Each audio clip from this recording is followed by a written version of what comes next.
할렐루야 샬롬하고 인사합니다. 할렐루야 샬롬 샬롬 샬롬 샬롬 샬롬. 하나님 사랑합니다. 여러분 주 안에서 사랑합니다. 오늘 요한복음 6장 26절에서 40절 말씀이죠. 우리가 하나님 일을 무엇을 해야 하는 것인지 말씀 속에서 큰 깨달음이 있으시기 바랍니다.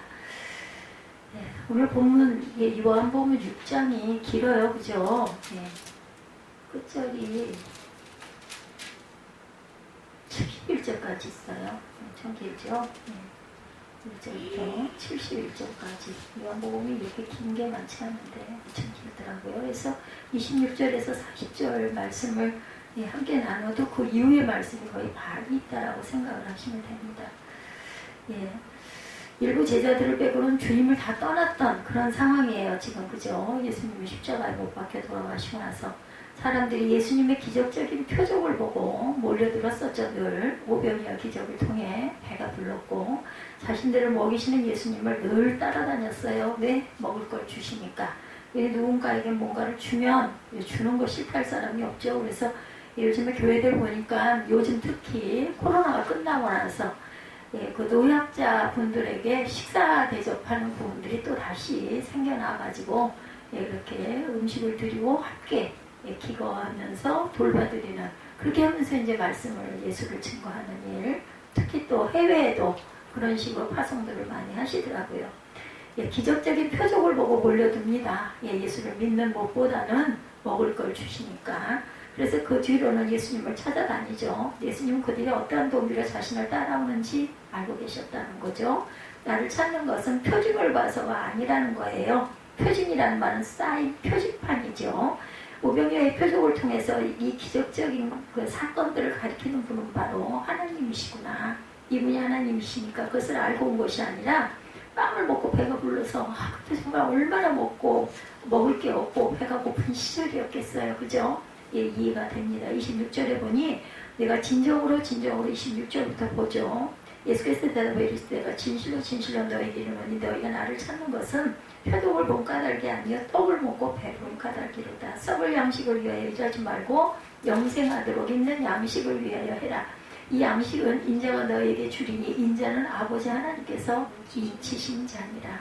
그들이 묻되 우리가 어떻게 하여야 하나님의 일을 하오리까? 예수께서 대답해 이르시되 하나님께서 보내시는 일을 믿는 것이 하나님입니다. 여기서 제가 깨달은 부분이 바로 여기입니다. 하나님 일을 하는 거 대단한 일이 아니라 뭔가 하나님을 믿고 뭔가를 내가 해야 되는 그게 아니라 하나님을 어떻게 온전하게 믿는 것을, 그것이 바로 하나님 일을 하는 거라고 말씀하고 있어요. 근데 우리가 믿는다고 하면서는 어때요? 내가 막 다 계획하죠. 이렇게 해서 이렇게 됐으면 참 좋겠는데 기도할 때 하나님 이렇게 되게 해주시옵소서 하고 기도할 때가 너무나 많아요. 나는 이걸 원한다. 근데 그게 아니죠. 하나님이 하시는 일을 우리가 바라보고 믿고 가는 것이 바로 하나님의 일을 하는 것이라고 말씀하고 있어요. 29절에 30절에 보니까 그들이 묻되 그러면 우리가 보고 당신을 믿도록 행하시는 표적이 뭐냐, 하시는 일이 도대체 무엇이나이까 하고 묻습니다. 기록된 바 하늘에서 그들에게 떡을 주어 먹게 하였던 것 같이 우리 조상들은 광야에서 만나를 먹었나이다. 그렇죠? 40년 동안 예수께서 이르시되 너희에게 이르노니 모세가 너희에게 하늘로부터 떡을 준 것이 아니라 내 아버지께서 너희에게 하늘로부터 참떡을 주신다라고 얘기하십니다. 하나님의 떡은 하늘에서 내려 세상에 생명을 주는 것이에요. 떡이 우리에게 생명을 주신 것. 어떤 생명? 영원한 생명이죠. 육의 생명이 아니라 그 육의 생명이 아니라 영의 생명을 주신 거죠. 그들이 이르되 주여 이 떡을 항상 우리에게 주소서. 예수께서 이르시되 나는 생명의 떡이니 내게 오는 자는 결코 줄이지 아니할 것이요 나를 믿는 자는 영원히 목마르지 아니하리라. 나를 믿어야 목이 영원히 마르지 않는다는 거예요. 그러자 내가 너에게 이르기를 그러나 내가 너에게 이르기를 너희는 나를 오도 믿지 아니하는도다 하였느니라. 37절에 아버지께서 내게 주시는 자는 다 내게로 올 것이요 내게 오는 자는 내가 결코 쫓아내지 아니하리라. 내가 하늘에서 내려온 것은 내 뜻을 행하려 아니요 나를 보내신 옛 뜻을 행하려 함이라. 나를 보내신 옛 뜻은 내게 주신 자 중에 내가 하나도 잃어버리지 아니하고 마지막 날에 다시 살리는 이것이니라. 이렇게 말씀하고 계세요. 40절에 내 아버지의 뜻은 아들을 보고 믿는 자마다 영생을 얻는 이것이니 마지막 날에 내가 이를 다시 살리리라 하십니다. 한 명도 김종국도 하나님께서는 살리기를 원하시고, 그걸 제가 마음에 그 아픔과 상처가 있어가지고 결코 절대로 이렇게 하다 보니 하나님께서 그런 신비한 방법을 통해서 깨달아 알게 하시고, 상아 그래도 또 염려가 돼서 나 나중에라도 원망 드는 거 나 너무 싫어 그랬더니 그 입술을 통해서, 사람의 입술을 통해서 그것을 또한 다시 증거를 들이밀어서 깨달아 알게 하신 하나님.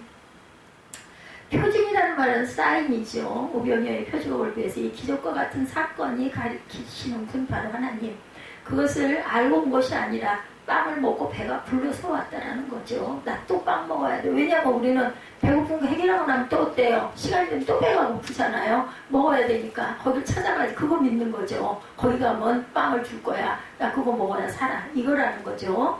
다시 말해서 또 다른 오병이어와 같은 일, 그냥 육신의 배를 채우기 위해 예수님을 쫓아다녔다. 영의 양식이나 영생이나 영원히 목마르지 않는 거나 하나님께서 그 은혜를 주시려고 하는 것까지는 뭐 생각할 겨를도 여지도 생각 자체를 못한다는 거죠. 이런 놀라운 은혜를 삶에서 경험하게 되시기를 주님의 우리 새벽교회가 참 여러 가지 고난과 어려움을 겪어오지만 하나님께서는 늘 깨달아 알게 해주시는 어떤 사건과 문제를 통해서 깨져서 뒤집어져서 이제는 깨질 수밖에 없겠네, 버릴 수밖에 없겠네 할 때 그래도 붙드시는 하나님이시라는 거죠.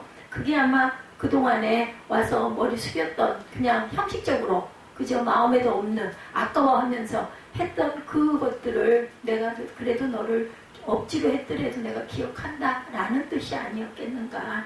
요한복음 기적에 미라클 이라 하지 않고 사인이라고 썼어요. 미라클이라 하지 않고 요한복음은 사인이라고. 사람들의 배를 채운 빵은 빵에서 그쳐서는 안 되고 그 빵으로 통해서 궁극적으로 가리키는 대상을 봐야 되겠다. 바로 생명의 빵이신 예수님을 우리가 바라볼 줄 알아요. 주시는 분이 아니라 주셔가지고 우리가 먹는 그것을 가리키신다는 거죠. 영원한 생명을 주며 그것을 먹는 자는 영원히 줄이지 않는다. 35절입니다. 예수께서 그들에게 말씀하셨다. 내가 생명의 빵이다. 내게로 오는 사람은 결코 줄이지 않을 것이요 나를 믿는 사람은 다시는 목마르지 않을 것이다. 요한복음에 나는 무엇이다 헬라어로 에고 에이미라는 표현이 7번이나 나와요. 예. 그 중에서 이것이 첫 번째 미라클, 에고 에이미입니다. 예수님이 오병이어의 기적을 통해 궁극적으로 말하고자 한 것은 생명의 빵 그 자체이신 주님을 먹어야만 영생을 얻을 수 있다는 것, 지난번에 굿자가 보였다라는 것 기억하시기 바랍니다. 예수님은 이것이 무슨 뭐 이상한, 그죠? 예. 남들이 보면 뭐라 그랬어요? 사입이 그러든지 말든지 하나님은 저를 그런 방법으로, 아니 에스겔한테도 그랬잖아요.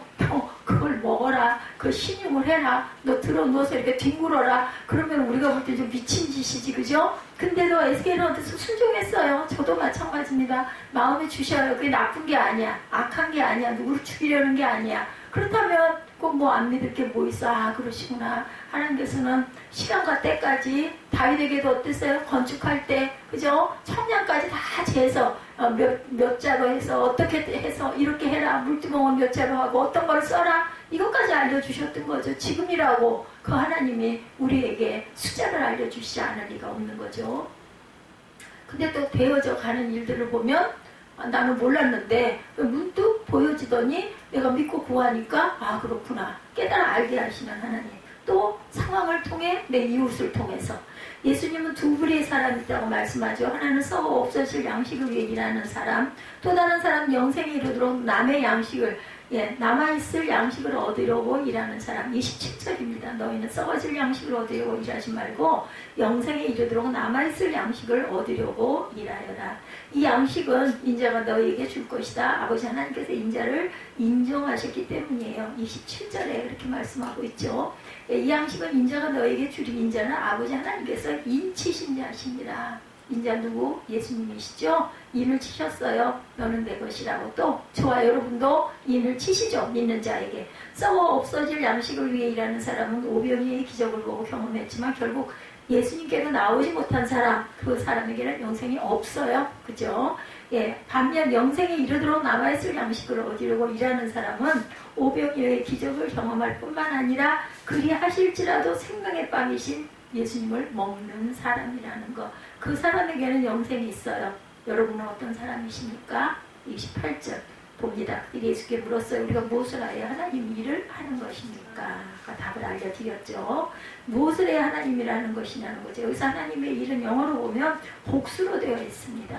무엇을 해야 하나님의 일을 하는 것일까? 라고 물은 거죠. 아마 이들은 율법을 지키는 것을 염두에 두었을 거예요. 십계명을 잘 지키는 거, 그죠? 금식하고 기도하고 안식일을 지키고 그러한 일들을 생각했겠죠. 여러분들은 하나님의 일들 하면 뭘 떠오르세요? 예배를 준비하고 안내하고 봉사하는 거, 뭐 주보를 만들고, 그죠? 말씀을 만들고 이런 것들, 설교를 준비하고 신방하는 일 모두가 하나님의 일들 맞습니다. 지금 이 예배를 위해서도 그죠? 여러 가지 일을 우리가 뭐 많은 그 성도가 많은 교회에서는 팀이 많아요. 카메라, 음향, 영상 송출, 찬양팀의 반주 뭐 이런 것들이 없으면 예배 자체가 안 되고, 저희 교회 같은 경우에는 한 사람이 여러 가지 역할을 많이 하죠. 그래도 어찌됐든 간에 그런 것들 지금 여기에 나와 있는 이런 것들 다 갖추고 있습니다. 얼마나 귀한 일을 하고 있는 건지 모르죠. 또한 목회자가 되어서 사역을 하거나 선교사가 되어서 사역하는 것도 하나님의 일 맞습니다. 그런데 이 질문에 대한 예수님의 답변을 보면 하나님의 일을 하는 것이 그런 외적으로 보이는 것으로 판단되어지는 것이 아니다. 답변하시죠. 29절에 하나님께서 보내시는 일을 믿는 것. 하나님께서 보내시는 이가 누구예요? 예수님이죠. 믿는 것이 곧 하나님의 일이다 라고 말씀합니다. 뭐 믿으니까 교회 나오지, 뭐 안 믿고 교회 나오나? 그런 믿음이 아니겠죠. 온전한 믿음을 말씀하시는 거겠죠. 하나님께서 보내시는 이 예수님, 그를 믿는 것이 곧 하나님의 일이다. 여기서 하나님의 일은 단수예요. 하나님의 일은 단 하나라는 것입니다. 단수로 표현이 되어 있어요. 그래서 영어 성경 이럴 때 상당히 도움이 됩니다. 하나님께서 보내시는 이, 즉 예수를 믿는 것, 이것이 하나님의 일이라는 거죠. 제가 새벽에 또 애써 생각을 했어요. 내가 왜 생각을 했는가. 가끔가다 영어로 제가 여러분들에게 증거해서 읽어드려야지 제가 잘나서도 아니고 잘해서도 아닌데, 근데 이게 너무 길어 영어가. 그럼 이거 발음을 어떻게 해야 될 것인가 해서 어쩔 수가 없죠. 구글 번역을 찾아가지고 소리를 들으면서 이런 부분은 레서가 정말 좋은 것을 그동안 길러놨고 잘 타고났는데 아마 이 다음에 나같지 않게 이런 거는 아주 멋지게 참 또 이동훈 목사님 존경하는 부분 중에 하나가 그냥 지금 그 연세인데도 아주 영어를 아주 아무렇지도 않게 편하게, 그죠? 뭐 증거 얘기하고 할 때 저희는 막 이렇게 보고 미리 외우지 않으면 뭐 엉망진창으로 심지어는 막 읽어드리기까지 하죠. 근데 그 목사님은 그냥 생활 영어 하시는 것처럼 편안하게 하실 수 있는 것 참 대단한 귀한 능력이다. 요즘에 또 머리를 하얗게 백발로 그냥 두셨더라고요. 더욱더 그 아름답게 보여요. 근데 믿는 것이라고 그래. 하는 게 아니라 믿는 것이라고. 믿는 거 우리 다 믿는다고 하잖아요. 어떻게 믿어야 될까요? 여러분들 온전하게 믿으라는 거죠. 하는 것과 믿는 것 같은 걸까요? 틀린 걸까요? 다른 것 같기도 하고 같은 것 같기도 하고, 그죠? 뭔가 움직이고 행동하는 것이고 믿는 것은 수동적으로 정적인 것 같아요. 그죠? 하는 것은 우리가 동적인 것 같고, 그런데 그렇지가 않다는 거죠. 하는 것과 믿는 것은 동전의 양면과 같다. 둘은 반드시 함께 가게 돼 있어요. 여러분 한번 들어보세요. 지금 교회에 있어요. 들어오신 행위를 하신 거죠. 교회에 예배드리러 오셨잖아요. 행함의 밑바탕에는 믿음이 있기 때문에 제가 아까 말씀드렸듯이, 아니 예수를 믿으니까 내가 교회 주일날 예배드리러 오지. 맞아요. 연결이 돼 있다는 거예요. 생명을 해야 할 위험이 없어요. 그것을 믿었기 때문에 교회 간다고 내가 큰일 나고 뭐 무슨 이단한테 휘둘리고 뭐가 빼앗기고 막 이러려고 교회 오면서 막 불안해서 덜덜 떨면서 내 지갑을 움켜쥐고 이렇게 들어오시는 분 계시냐는 거죠. 아니잖아요. 믿기 때문에 그런 내가 불이익은 절대로 없어. 그리고 자유로 나는 주일은 꼭 지킬 거야. 나 어디 안 가. 주일날은 제일 먼저 예배 드리고 기도하고 그러고 나서 밥을 먹어도 먹고, 그죠? 다른 어디 볼 일 있어도 볼 거야 라고 생각을 한다는 거죠. 행함의 밑바탕에는 이게 믿음이 있다. 안전하고 무너지지 않아. 생명에 위협을 받을 일이 없어. 이런 거 확실한 거예요. 그죠? 이런 부분까지 위험해하면서 우리 코로나 때 그래가지고 막 방송으로 예배를 드리고 어떠셨어요? 참 답답한데 우리는 인원이 워낙 소인원이었기 때문에 별 문제는 없었지만 어쨌든 그 교회를 열심히 나오신 분들 마음에는 얼마나 교회 가고 싶고 사모하는 마음이 있었을까. 그런 분들 글들을 제가 읽은 적이 참 많습니다. 정말 그래요. 그러셨겠구나 하는 생각. 그리고 또한 중대형 교회일수록 참 여러 가지 지출되는 건 똑같이 지출이 될 텐데 그 텅텅 비워놓고 그죠? 불 밝혀놓고 아무도 없이 한 몇 명이 한 20명 정도가 10명 정도가 영상을 찍기 위한 인원만 예배를 드릴 때 얼마나 마음들이 아프셨을까. 자, 의자가 무너지지 않고 내 몸무게를 버텨줄 것을 믿는 것, 예, 앉는 것도 그죠? 예, 식사도 하셨을 거예요. 예, 먹은 것도 행동입니다. 행위예요. 그죠? 먹는 건 역시 믿음 없이는 못하죠. 이거 먹어가지고 무슨 문제가 생기는 건 아닐까? 뭐가 들어있는 건 아닐까? 식당 가가지고 어떻게 먹겠어요? 어떻게 믿고 먹겠어요? 못 가죠. 그래서 코로나 때는 다들 음식을 직접 만들어서 드셨다고 하죠. 예, 조선왕을 비롯해서 왕들 옆에 술 맡은 관원장 있었어요. 우리나라에도 그죠? 이시조선에도 보면은 미리 우리 뭐 드라마 같은 거 보면 그러지 않던가요? 수저가 예, 이렇게 은수저를 넣어보기도 하고 미리 기미를 한다고 하죠. 이런 일도 있어요. 왜? 알 수 없으니까 뭐가 들어있는지. 예, 귀한 분이니까. 독살에 대한 의심 때문이죠. 의심이 들면 먹을 수가 없어요. 먹는다는 것은 믿기 때문에 먹는 거죠. 음식을 만들었을 때도 그렇고. 우리 행함에는 전부 믿음이 전제되어 있다라는 거죠. 그래서 동전의 양면과 같다. 믿었기에 행동하는 거죠. 믿음이 없는 사람은 아무도 없습니다. 하나님이 안 계신다고 하면 믿음이 없는 사람도 믿음이 있는 거예요. 안 계신다는 거 믿는 거. 나는 무교야. 난 아무것도 안 믿어. 그것도 믿음이죠. 안 믿는다는 믿음. 하나님이 계시지 않는다는 믿음. 엄밀히 말해서 불신자, 믿지 않는 자는 아무도 없어요. 다 믿는 자들인데 믿음의 대상이 다를 뿐이다. 하나님을 믿지 않는 믿음을 가진 자는 결국 자신이라는 신, 자신을 믿는 거죠. 자신을 믿는 사람이 언제 무너질까? 내가 할 수 없는 일을 마주 대할 때 무너지는 거죠. 제가 어제 같은 때 덜덜덜 떨면서 차 되긴 돼야 되는데 가야 돼 말아야 돼. 가면서도 기도하면서 갔어요. 정말 그럴 때가 별로 없는데 하나님이 알아서 하시옵소서 하고 그럼에도 불구하고 팔다리에 힘이 하나도 없는 거예요. 예, 부딪힐까봐.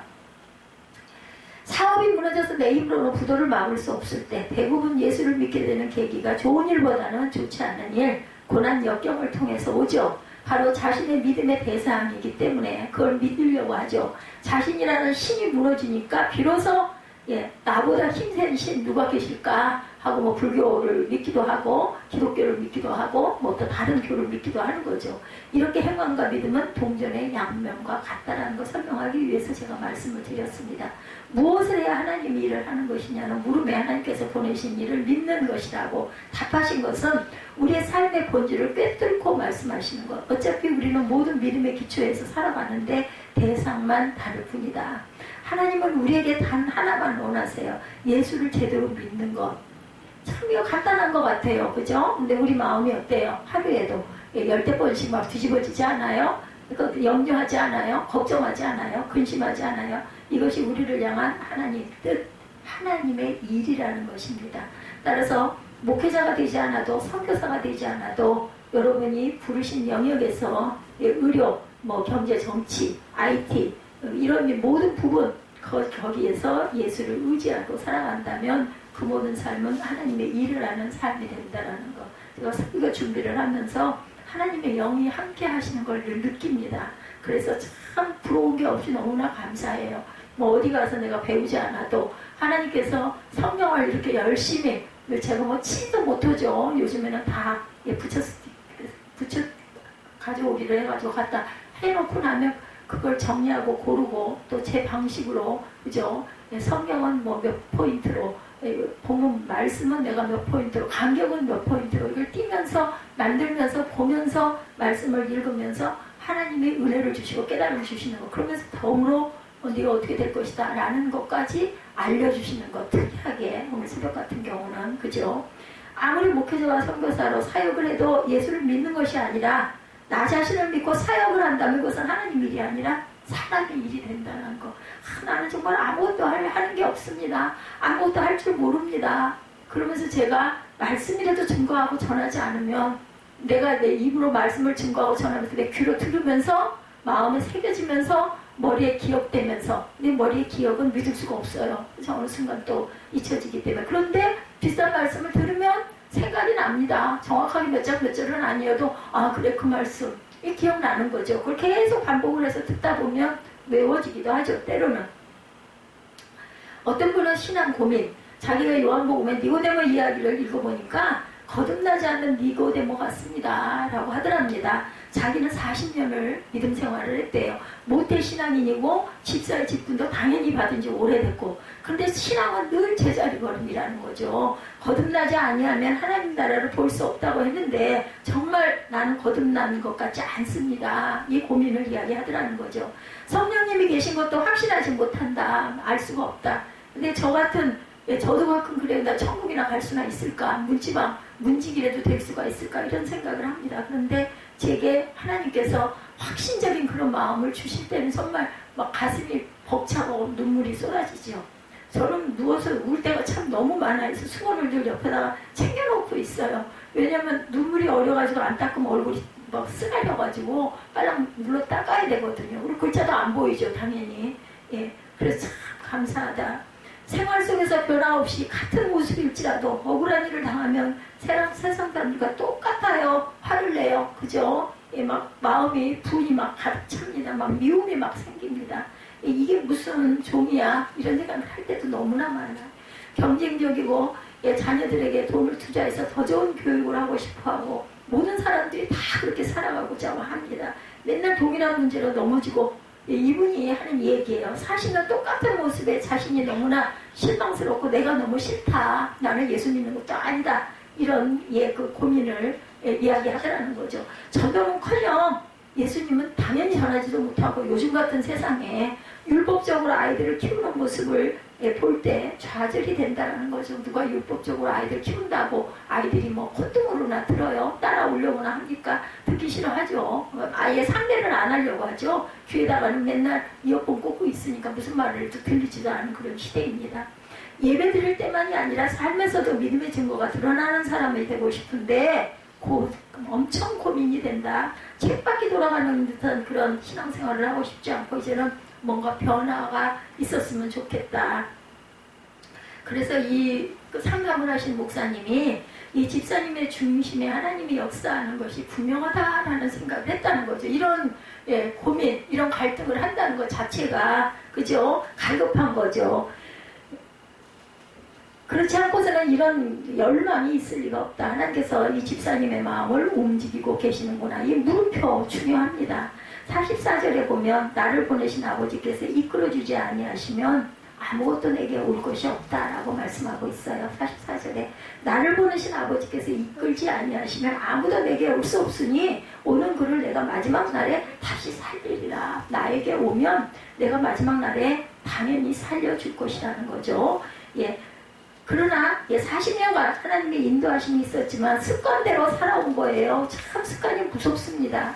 예, 거절을 한 거죠. 은혜를 받아도 거절할 수가 있는가? 물론 있어요. 하나님께서 초청을 하셔도 아니 제가 말씀드리잖아요. 길은 열어놓으셨어요. 근데 본인이 안 받으면 어쩔 수 없는 거죠. 누가복음 14장 16절에 예수께서 큰 잔치 비유를 하십니다. 잔치를 연 주인이 종을 보내서 사람들을 초청합니다.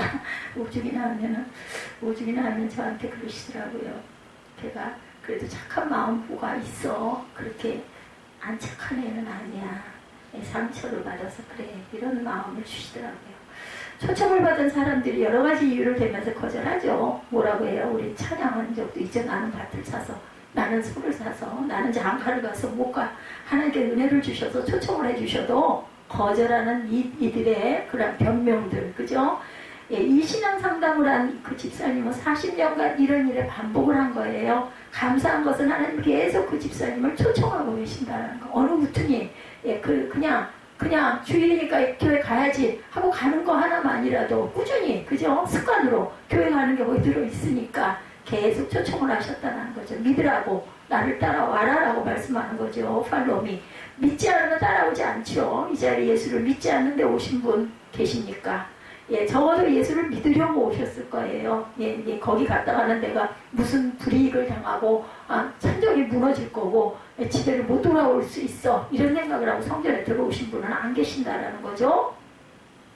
예수를 믿는 사람 중에도 예수를 믿지 않는 사람들이 있다는 거죠. 이게 문제다 35, 6절이에요. 보면은, 예수께서 이르시되 나는 생명의 떡이니 내게 오는 자는 결코 줄이지 아니할 터요 나를 믿는 자는 영원히 목마르지 아니하리라. 그러나 내가 너희에게 이르니 너희는 나를 보고도 믿지 아니하는도다 하였느니라. 이렇게 말씀을 합니다. 너희들이 예배하러 왔고 나를 보러 왔지만 나를 보고도 믿지 않아.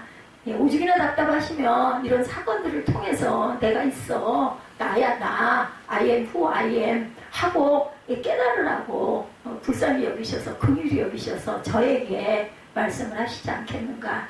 이것이 그들의 영적인 실체, 이것이 네 영적인 실체다라고 말씀하세요. 그들은 믿었지만 실은 믿지 않았다라는 거죠. 아니, 믿었으면 믿은 것이지 믿지 않았다는 것도 무슨 말일까. 성경의 믿음에는 크게 두 가지가 있습니다. 오늘 다른 일 때문에 지금 예배가 밀렸어요. 오늘 본문에 믿는다를 구별할 없이 사용했지만 영어 성경에 믿는다가 두 가지로 나와 있어요. 하나는 빌리브이고 또 하나는 빌리브인입니다. 인, 믿음 안에. 엊그제부터 제가 금요일부터 자꾸 뭐 안에 소리를 자꾸 하죠. 이들의 차이는 단지 인이 있냐 없냐 이 단어 차이지만 의미가 완전히 달라집니다. 빌리브는 내 말 믿어 이럴 때 씁니다. 여러분이 아는 친구가 여러분께 와서 그죠? 야, 내가 기도했는데 오병이의 기적 같은 일이 벌어졌어. 내 것을 주님께 드렸더니 하나님께서 보너스 1,000,000원을 회사를 통해 주셨어. 그죠? 너 내 말 믿지? 이때 쓰는 말이 Do you believe me? 믿어 인 거죠. 이 believe you 이렇게 대답합니다. 너희 말을 내가 믿어. 이런 상황에 내가 믿어라는 뜻이에요. 근데 believe you는 다릅니다. 단지 대상의 말만이 아니라 그 사람의 존재 자체를 믿고 존재의 능력과 가능성과 가치를 신뢰할 때 believe in이에요. 아까 그 친구가 다시 오더니 아, 내가 대박 낼 수 있는 사업 아이템을 찾았어. 너가 여기에 1,000,000원만 투자하면 10억이 될 수 있어. 너 나 믿지? 믿겠어요, 여러분? 그렇다면 얼른 하지 않겠어요? 1,000,000원 뭘로 하든 만들어가지고, 그죠? 그 사람에게 여러분의 전제를 걸 수 있다면 1,000,000원을 투자할 수 있을 만큼 믿는다는 건데 믿겠죠? 이때 1,000,000원 줄게. 난 널 믿으니까 이때 believe in you가 된다라는 거예요. 한 배 가지 탔다는 거죠. in.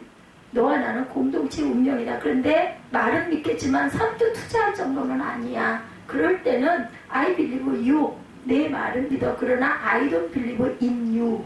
네 안에 네 말을 다 신뢰할 수는 없어 라는 뜻이 된다는 거죠. 내 재산을 걸 만큼은 아니야 인 거예요. 구원받는 믿음은 어떤 걸까요? 후사의 believe in이 되어야 한다는 것입니다. 세상 방법으로는 말도 안 돼. 그렇지만 하나님이 말씀하실 땐 뜻이 있으실 거야. 이런 얘기 참 많이 듣죠. 그 예전에 어디죠? 반석교회 그 권사님, 장로님 되셨죠. 나중에 그분이 늘 그러죠. 뜻이 있으셔서 이런 기도 참 많이 하셨던 기억이 납니다. 방주에는 키가 없어요. 문도 내가 못 열어요. 전적으로 주님께 달려있죠. 이 사람이 생명의 빵을 먹는 자, 그래서 영생을 누리는 자입니다. 내가 키가 없어. 주는 걸 나는 먹을 수밖에 없는 이런 사람이 바로 영생을 누리는 자들이라는 거. 매일 빵과 밥을 먹듯이 나는 매 순간 생명의 빵이신 주님을 의지해, 신뢰해. believe in God. 그죠? believe in Jesus. 그분께 묻고 물으면 응답받고 움직여. 절대로 그냥 내가 먼저 움직이지 않아. 난 나를 신뢰할 수 없거든. 난 주님만 신뢰하거든.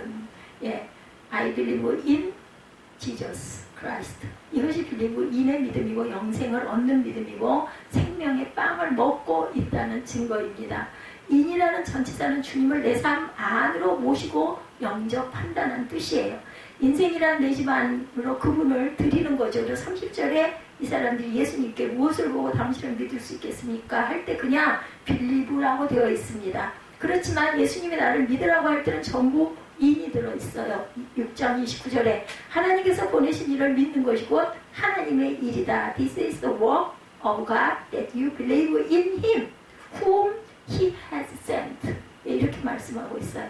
유명한 요한복음 3장 16절에도 인이 들어있습니다. 그러나 오늘 본문에 대부분의 사람들의 믿음은 그냥 빌리고 믿음입니다. 당신이 기적을 베푼 것을 믿습니다. 그러나 내 인생을 맡길 수는 없습니다. 우리도 마찬가지로 그럴 수가 있다는 거죠. 예수님이 역사 속에 존재하셨던 분임을 믿어. 그분이 한 말도 믿어. 그분이 하나님의 아들인 것도 믿어. 그런데 나의 전 존재를 그분께 의지할 만큼은 믿지 않아. 그분을 내 집의 종교라는 방 안에만 가져오 놓습니다. 그리고는 내 건강, 취미, 경제, 재정, 정치, 자녀 교육 그 방에서 모시지 않아요. 단지 빌리브의 믿음이라는 거죠. 이 믿음은 영생을 얻는 믿음이 아니에요. 죽은 믿음입니다. 성경은 두 가지 믿음이 있다고 말씀하죠. 다시 한번 묻습니다. 여러분 어떠한 믿음을 갖고 계십니까? 예, 창세기 16장에 나오는 사레와 하갈 봅니다. 분명히 하나님은 창세기 15장에서도 염려하는 아브라함을 격려하시죠. 내가 반드시 내 자손이 별처럼 많아지게 할 거야. 그런데 현실은 아니었어요. 16장에 가면 사레는 아이를 낳지 못해요. 계속, 그죠? 그래서 사레는 아브라함에게 제안하기를 주님께서 나에게 아이를 가지지 못하게 하셨으니 내 여종을 통해 집안의 대를 이어갈 수 있게 하자. 분명 집안의 대를 잇는 것이 하나님의 뜻이에요. 하나님의 일인 거죠. 그러나 현실은 그렇지가 않았던 것. 아브라함과 사라에게 하나님이 집안의 대를 이어주시겠다는 믿음은 있는데 자신들을 통해서 되겠다는 믿음이 없었어요. 절반의 믿음밖에 갖고 있지 못하죠. 빌리브는 되지만 빌리브 2는 빌리브 갓은 안 됐던 거죠. 하나님의 일을 한다고 하면서 하나님을 믿지 못하고 사람의 방식대로 처리하려면 이스마엘이 됩니다. 이스마엘은 당장 문제 해결은 할 수 있었어요. 그죠? 대를 잇는 자식을 낳기는 한 거죠. 영원한 유업은 그런데 될 수 없었다. 우리가 하나님이 일을 할 때 믿지 못하고 기다리지 못하고 성급하게 처리하면 이스마엘이 된다는 것. 이스마엘의 후손들이 번성하여 무슬림들이 된 것처럼 번성하게 어떻게 됐어요? 오히려 적이 돼버리죠. 엄청난 그러한 대립이 됩니다. 그들은 유업을 얻지 못해요. 하나님의 말씀이 하갈의 아들 들라기처럼 될 거야 라고 했어요. 갈라디아서 4장 30절에 하갈의 아들은 유업을 얻지 못한다 증거하고 있습니다. 육체를 따라 낳기 때문이다. 다시 말해서 믿음으로 행하지 않고 사람의 방법으로 행했기 때문이다. 이래서 신구약은 짝이 있다 이런 이야기가 있죠. 아들을 낳았으니 하나님의 약속이 이루어진 것처럼 보였지만 영적으로 보면 후손이 아니었어요. 아브라함에게 자녀가 없는 문제가 이들만의 문제가 아니라 하나님의 일이었듯이 저와 여러분의 삶의 문제는 우리의 문제만이 아니라 하나님이 주관하시는 일에 우리가 들어있다라는 거죠. 그러므로 우리의 문제는 절대로 사람이 일 처리하듯이 해결해서는 안 된다. 그렇게 되면 유업 없는 이스마엘이 된다라는 것. 그러나 하나님이 안 하시면 불가능하다. 믿음이 없으면 안 된다. 이것이 하나님의 일이고 하나님의 원하시는 길이라는 것. 베드로도 마찬가지입니다. 예수님의 십자가를 주고 죽어야 한다고 했더니 무슨 소리냐며 죽어서는 안 된다고 막아서죠. 예수님 뭐라고 그러셔요? 사단아 물러가라. 그죠? 내가 하나님 일을 생각지 않고 사람 일을 생각하는 도다. 근데 저 같아도 제가 베드로 같아도 아이고 주님 가시면 어떻게 우리는 어쩌라고 이 소리 안 하겠냐는 거죠. 그 순간에. 그런데 그냥 사단이 돼버렸어요. 하나님 일을 누가 막느냐 하시죠. 하나님 일을 사람의 일처럼 믿음 없이 행하면 믿음이 없는 정도가 아니라 자칫 사탄의 일을 할 수도 있다는 것. 무엇을 해야 하나님 일을 하는 거예요? 예수님을 온전히 믿는 것. 예, 인지저스. 그것이 생명의 빵을 먹는 것이라는 것. 우리가 밥 먹지 않으면 살 수가 없죠. 예수님을 내 삶의 모든 영역에 모시고 그분을 의지하십시다. 그 과정에 기다림과 인내가 오랜 참음이 필요하죠. 불안하고 조급한 마음이 들 때도 절대로 사람이 먼저 움직여서는 안 되고, 종종 어떤 일을 할 때도 내가 먼저 해야 하나 아니면 기다려야 하나 어떻게 분별해야 하나 이렇게 기도합니다. 주님 제가 먼저 일을 해야 한다면 그분에게 말할 기회를 열어주세요. 그럼 제가 주님의 뜻인 줄 알고 말하겠습니다.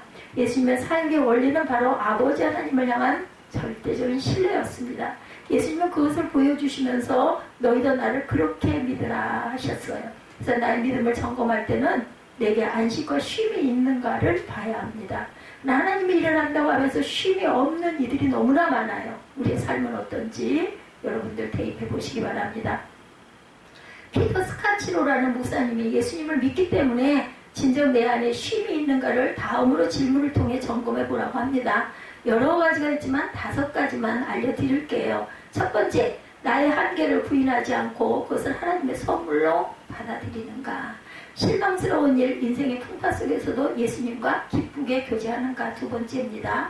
3번째는 극심한 압박 속에도 예수님과 동행하는 리듬을 유지하고 있는가. 4번째, 일의 뜻대로 풀리지 않아도 당황하지 않는가. 5번째, 주변 사람들과 함께 있을 때는 업무나 일을 생각하지 않고 사람들에게 온전히 집중하는가. 5가지를 한번 잘 생각해 보시기 바랍니다. 내가 한계를 부인하지 않고 그것을 하나님의 선물로 받아들이나. 실망스러운 일, 인생의 풍파 속에서도 예수님과 기쁘게 교제하고 있는가? 극심한 압박 속에서도 예수님과 동행하는 리듬을 그대로 유지하고 있는가? 일이 뜻대로 풀리지 않아도 결코 당황하지 않는가? 주변 사람들과 함께 있을 때 업무나 일을 생각하지 않고 사람들에게 온전히 집중하는가? 여기서 3개 이상이 되어야 한다고 합니다. 그렇다면 내가 주님을 믿고 맡기고 있다는 증거예요. 그러나 반대로 2개 이하라면 내 힘으로 살아가고 하나님의 일이 아니라 사람의 일로 행하고 있다는 증거. 믿지 않는 남편을 구원하겠다 기도하지만 뜻대로 풀리지 않으면 심하게 다투게 되죠. 마귀의 공격도 있겠지만 하나님의 일을 한다고 하면서 사람의 방식으로 하려니 안 되는 겁니다. 하나님을 위해 큰 사업을 하겠다고 하면서 계약이나 프로젝트가 뜻대로 안 되고 한계에 부딪히며 분노하고 짜증을 냅니다. 남 탓을 합니다. 부끄러운 고백이지만 어떤 가을에 섬기던 교회를 맡은 어떤 목사님의 이야기예요.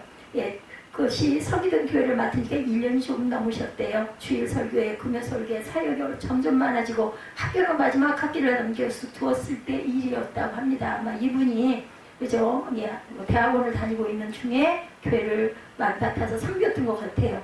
애들은 3이나 됐다고 합니다. 집에서 왁자지껄 요란했다고 그래요. 감사한 시간인데 가장으로서에서는 가장 바쁜 하루를 보내고 있던 터였다고 그럽니다. 어느 주간 주말에 말씀이 잘 풀리지가 않더래요. 주말이 되면 저를 찾는 아내와 아이들이 있었는데 교회를 찾아왔고 아마 이분은 교회에서 많이 계셨나 봐요.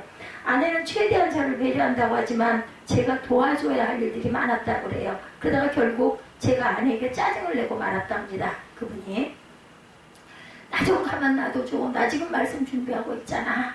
뭐 당연히 이렇게 했겠죠. 그런데 곧바로 성령께서 강하게 책망을 하시더랍니다. 내가 지금 하나님의 말씀을 준비한다고 하면서 아내에게 짜증을 내고 있는 거냐?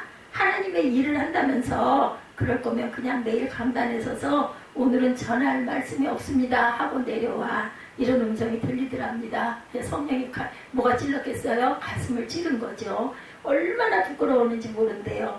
하나님의 일을 한다고 하면서 하나님의 말씀을 주실 것이라는 믿음이 없고 조급했다는 거. 저도 가끔 이럴 때가 있어요.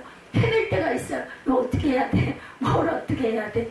저는 너무 부족한 사람이기 때문에 제가 감동을 받았던 말씀들을 이렇게 모아놓기도 합니다. 그 중에서 내가 감동을 받았으니까 조금 전할 때 내 감동이 더 커질 수도 있고 받는 사람들도 기뻐하면서 같은 마음이 되지 않을까? 이제 그 백이에요. 백. 여러분들이 나를 서로 잘 알고 있기 때문에 이럴 때는 이렇게 해가지고 또 절기를 많이 이용을 하기도 하죠. 주님을 온전히 믿지 못했던 것, 그 뒤로 그분이 어떻게 바뀌었어요? 불안함이 전혀 없다면 거짓말이었지만 주님의 말씀을 주시고 그것을 매우 기뻐하면서 받으셨다고 합니다. 매주 전할 말씀을 만나와 같이 주셨어요. 그래서 월요일부터 한 주 내내 내내 일이 굉장히 많았다고 그러죠. 그러나 주님이 말씀을 주셔서 감사하면서 갔다는 거죠. 주님께 우리가 무엇이든지 학업이든지 가정일이든지 직장의 일이든지 저처럼 하나님 말씀을 어떻게 이걸 어디로 가야 될까 방향을 잡을 때 예를 들어서 우리가 강해를 쭉 가고 있잖아요. 수요일이나 금요일 이럴 때 그 끝나갈 때 한 2-3주 전에는 엄청난 갈등을 합니다. 어디로 가요 하나님? 저희가 어디로 가서 제가 이거를 입술로 선포를 하면서 저도 은혜를 받고 우리 성도님들에게도 증거할 수 있을까요? 굉장히 몇 주 동안을 고민을 했을 때 마음에 저는 그냥 확신으로 오면 그냥 무조건 아멘 하고 갑니다. 2번을 받든 3번을 받든 또 다시 돌죠. 그러면서도 감사합니다. 66권이나 주셔서 너무 감사합니다 합니다. 이혜랑 선생님이 젊은 시절 가난했고 너무 바빴죠. 아빠로서 딸을 사랑할 수 있는 길은 돈을 벌어서 바비 인형 피아노를 사주고 좋은 사립학교에 다닐 수 있게 해주는 것이라고 생각했대요. 어느 날 어린 딸 미나가 글 쓰던 자신의 서재의 문을 두드렸답니다. 딸이 아빠에게 굿나잇을 하러 왔대요. 아마도 딸은 아빠가 안아주기를 새 잠옷을 자랑하고 싶었던 것 같은데 근데 아빠는 마침 떠오르는 영감을 글에 담아내기 위해서 여력이 없었대요. 그래서 어떻게 했겠어요? 건성으로 그래 뒤도 돌아보지 않은 채 막 손들어 그래 알았어 굿나잇 미나야 이랬다는 거죠. 딸은 아빠의 뒷모습만 보고 돌아서서 방으로 돌아왔다 그래요. 시간이 흘러서 딸이 결혼도 하고 중년이 되었는데 사랑하는 딸은 암에 걸려 결국 아버지보다 먼저 하나님의 부름을 받았겠죠. 이 선생님이 생전에 딸이 인터뷰를 읽으며 딸이 어린 시절 아빠의 사랑을 받고 싶었다는 것을 그제야 알았대요. 그래서 수십 년 전에 그날 밤 인사했을 때의 모습이 다시 떠오르더랍니다. 인터뷰 기사에 딸은 아빠가 사랑을 표현하는 방식이 달랐을 뿐이라며 아빠를 투순했더라는 거죠. 그러나 그가 고백합니다. 자신의 사랑이 부족했고 믿음이 부족했다고. 자기가 지금 일하지 않으면 제대로 사랑하지 못할 거야. 내 딸아, 나에게 만약 30초의 시간이 주어진다면 딱 한 번이라도 좋으니 낡은 비디오 테이프를 되감듯이 그때로 돌아가자. 나는 그때처럼 글을 쓸 것이고 너는 엄마가 사준 레이스 달린 하얀 잠옷을 입거라. 그리고 아주 힘차게 서재문을 열고 아빠 굿나잇 하고 외치는 거다. 약속한다. 이번에는 머뭇거리며 서 있지 않아도 돼. 나는 글 쓰던 펜을 내려놓고 일담한 책장을 덮고 두 팔을 활짝 편다. 굿나잇 미나야. 잘 자라 내 사랑하는 딸. 근데 어쩌면 좋니? 내가 눈을 떠도 너는 없으니 너와 함께 맞이할 아침이 없으니. 그러나 기도한다. 우편번호 없이 붙이는 이 편지가 너에게 전해질 것을 믿는다. 그래서 묵은 편지함 속에 쌓여있던 낱말들이 천사의 날갯짓을 하고 일제히 하늘로 날아오르는 꿈을 꿀 것이다. 갑자기 끊어졌던 마지막 대화가 이어지면서 찬송가가 울려오는구나. 굿나잇 미나야. 잘 자라. 보고 싶다 내 딸아. 이효령 선생님이 쓰신 책 안에 나온 내용입니다. 정말 많은 생각을 하게 하는 이야기예요. 우리는 무엇을 위해 그렇게 일하고 있는가. 중요한 것을 한다고 하면서 더 중요한 것을 놓치고 있지는 않은가. 아마 제가 수면을 푹 못하는 그런 이유도 아마 중요한 것을 깨달아 알라고 새벽에 이렇게 저에게 어느 날 문득 깨달음을 주시는 것 같아요. 뒤돌아보지도 않고 일에 몰두해 있는 젊은 시절의 이효령 선생님의 모습이 저와 여러분의 모습은 아닌지 조금 여유를 가지십시다. 주님은 계속해서 우리와 눈 맞추고 싶고 그리고 안고 싶은데 우리는 내 방식대로 사람의 일을 하고 있는 것은 아닐까. 그래서 조급하고 불안하고 쉼이 없는 것은 아닐까. 저는 요즘에 인위적으로라도 행복해지려고 기뻐지려고 노력을 합니다. 그래서 어제는 벼랑말레 문득 어떤 가곡도 아니죠. 대중가요이기도 한데 그 생각이 제목이 한 번도 불러본 적도 없는 그 생각이 나가지고 막 유튜브를 뒤져가지고 찾고 거기에 연결되어 있는 프로그램들을 몇 편을 보면서 엄청나게 기뻐했던 어제의 그 시간들이었어요. 우리가 하나님의 일을 한다고 하면서 사람 일을 하고 있지는 않은데 가장 소중한 분, 생명의 빵이신 주님을 놓치고 있다는 거. 우리는이죠. 우리는. 그 제목이. 하나님의 일은 절대로 사람이 할 수 없어요. 영혼을 구원하는 일은 하나님께서 이끌어주지 아니하시면 절대로 불가능합니다. 사람도 마찬가지인데요. 여러분, 때로는 그런 일을 하나님이 직접 하실 때가 있으세요. 이 녀석 꼭 써야겠다 이면은 큰 사단이 잡아끄는 힘의 세력이 얼마나 크겠어요. 교회도 안 나오고 나는 교회 다른 교회 만나지는 사람하고 관계도 더 나빠지고 이게 무슨 교회가 있다 이들이야 막 이럴 때가. 예전에 바울도 그랬다 하더라고요. 직장에서 일할 때 컴퓨터를 배달해서 갖다 줬는데 그 교회 목사님이 그거 잘못된 불량품이라고 아주 심하게 욕설을 하고 그래가지고 아주 그런 경험을 여러 번. 예수 믿는 사람은 상대할 게 아니다 이런 생각까지 했다는 거죠. 그런데 지금 어때요? 어찌됐든 간에 하나님의 길을 가고 있지 않습니까? 사람을 진정 사랑하는 일조차 사람이 할 수가 없다는 것이에요. 우리 안에는 사랑이 없기 때문이죠. 하나님의 일은 하나님만이 하시는데 그것은 바로 예수를 매 순간 매일 지속적으로 의지할 때 이루어진다. 저처럼 만날 사람도 없고 힘도 없고 능력도 약해져서 없고 몸도 제대로 서서 걷기도 힘들고 이러니 누구를 바라보겠어요. 그죠? 하나 의지하는 아들이 있는데 그 아들도 저 필요할 때 외에는 저를 반가워하지 않습니다. 무엇을 하여 하나님이 일하는 것일까? 주님을 정말 잘 믿는 것, 이걸 할 수가 있지 않을까요? 매 순간 주를 의지하는 것이 생명의 빵을 먹는 것입니다. 여러분의 가정과 일터와 신앙 모든 문제를 주님께 맡기시고 그분께 지혜를 구하고 응답을 구하시기 바랍니다. 조급해서 내 방식대로 하면 이스마엘을 낳을 수 있다는 거 그러나 유업은 없습니다. 예, 그렇기 때문에 믿음으로 신뢰하고 맡기면 시간이 걸리고 손해가 있을 수도 있겠지만 결국은 하나님께서 약속의 아들 이삭을 주신다라는 것, 그 믿음을 갖게 해달라고 기도하는 저와 여러분이 되시기를 주님의 이름으로 축복합니다.